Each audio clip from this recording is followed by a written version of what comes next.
Good evening friends, I am advocate Amit Kumar Gupta. अपने income tax के cases की सीरीज़ में आज जो केस हम लोग डिस्कस करेंगे उस केस का नाम है श्रीमती आभा Bansal, Pankaj Bansal, Basant Bansal, Roop Kumar Bansal versus principal commissioner of income tax. ये केस 31 मई 2021 को डिसाइड किया गया और matter 89 ITR tribunal page number 324 पे रिपोर्ट हुआ। ये मैटर दिल्ली ITAT का है। इस केस में एसएससी का असेसमेंट ईयर 17-18 इन्वॉल्व है। केस के फैक्ट्स इस तरीके से हैं। एसएससी ने एक विला बुक किया। विला बुक जिस बिल्डर के साथ किया उस बिल्डर ने 7 साल तक एसएससी को पोसेशन नहीं दिया। एसएससी आर्बिट्रेशन में गया। एसएससी को आर्बिट्रेशन का अवार्ड डिक्लेयर किया गया। एसएससी ने जो आर्बिट्रेशन अवार्ड एसएससी को मिला था उसके ऊपर जो भी उसका कैपिटल गेन बनता था वो कैपिटल गेन एसएससी ने पे किया। ये लॉन्ग टर्म कैपिटल गेन बन रहा था क्योंकि एसएससी के जो राइट्स थे वो रिलिंग्विश हुए थे और 7 साल पुराना मैटर था। असेसमेंट जो है वो सेक्शन 153A के अंदर की गई थी जॉइंट कमिश्नर साहब की ड्यू परमिशन के साथ। बाद में principal commissioner of income tax ने सेक्शन 263 के अंदर रिवीजन की और रिवीजन करने का उन्होंने ये लॉजिक दिया कि ये लॉन्ग टर्म कैपिटल गेन नहीं है। ये सेक्शन 2 सबसेक्शन 24 क्लॉज 4 के अंदर या सेक्शन 2 सबसेक्शन 28 के अंदर ये टैक्सेबल होना चाहिए और एसएससी का 30% टैक्स बनता है। मैटर ITAT के पास गया और दिल्ली ITAT ने इस केस में ये डिसाइड किया कि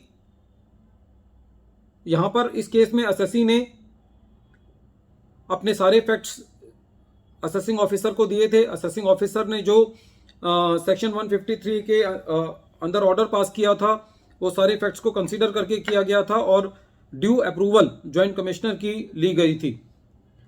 तो सबसे पहला तो इस केस में ये मैटर निकल के आया कि ITAT ने ये कहा कि जो ऑर्डर सेक्शन 153A में किया जाता है वो जॉइंट कमिश्नर की परमिशन के द्वारा किया जाता है और जो CIT है वो उस ऑर्डर को रिवाइज नहीं कर सकता जो जॉइंट कमिश्नर की परमिशन से किया गया हो।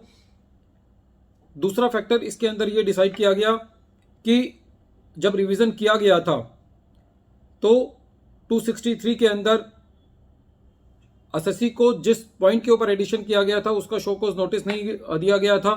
तो इस केस में भी ITAT ने ये कहा कि एसएससी को शो कॉज नोटिस नहीं दिया गया है और मेन मैटर जो इस केस का जो क्रक्स था वो ये था कि जो एसएससी है उसका जो असेसमेंट ऑर्डर पास किया गया है वो 153A के अंदर किया गया है और जो 153D के अंदर जॉइंट कमिश्नर की परमिशन लेनी थी असेसिंग ऑफिसर ने वो ड्यू परमिशन के साथ लिया गया था और सेक्शन 263 जो है वो ऐसे ऑर्डर को रिवाइज करने की परमिशन नहीं देता। ये प्रिंसिपल CIT के जुरिस्डिक्शन में नहीं था इस ऑर्डर को रिवाइज करना। प्रिंसिपल CIT साहब का ये कहना था कि ये कैपिटल गेन नहीं है, ये बिजनेस इनकम है और इसके ऊपर 30% टैक्स लगना चाहिए कि जो कि दिल्ली ITAT ने जिसको मना कर दिया और फैसला जो है वो एसएससी के हक में रहा। इसके अंदर एक छोटा सा पॉइंट ये भी निकल के आया कि जो कॉन्ट्रैक्ट एक्ट है वो ये कहता है कि यदि प्रॉमिसर ने अपना प्रॉमिस पूरा नहीं किया है, कॉन्ट्रैक्ट पूरा नहीं किया है तो जो कॉन्ट्रैक्ट होता है वो वाइडेबल होता है प्रॉमिसी के एंड पर और यदि एग्रीमेंट के अंदर कंपनसेशन की क्लॉज नहीं भी है तब भी एसएससी का कंपनसेशन लेने का अधिकार बनता है। ये भी इस केस में एक लॉ का पॉइंट निकल करके आया। तो इस केस में जो मेन क्रक्स का पॉइंट था वो ये था कि क्या इस केस में प्रिंसिपल CIT जो है वो 153A के ऑर्डर को रिवाइज कर सकता है या नहीं कर सकता जहां पे प्रॉपर एडुकेट परमिशन जो है वो जॉइंट कमिश्नर की ली गई है। तो इस केस में ये डिसाइड किया गया और बहुत सारे केसेस का हवाला इस केस में दिया गया है जो कि इस बात को सजेस्ट करते हैं और कहते हैं कि यदि सेक्शन 153A की assessment with due approval of the joint commissioner की गई है तो उस को 263 के अंदर रिवाइज नहीं किया जा सकता।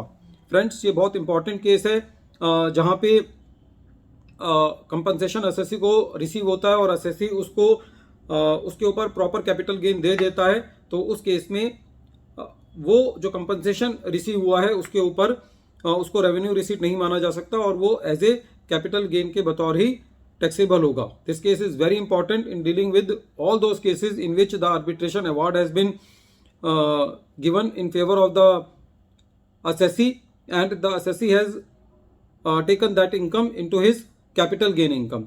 Once again I am repeating the name of the case. The name of the case is Shrimati Abha Bansal, Pankaj Bansal, Basant Bansal, Roop Kumar Bansal versus Principal Commissioner of Income Tax, and this case has been decided in 89 ITR Tribunal, page number 324, and this case has been decided by Delhi ITAT and matter has been decided on 31st May 2021.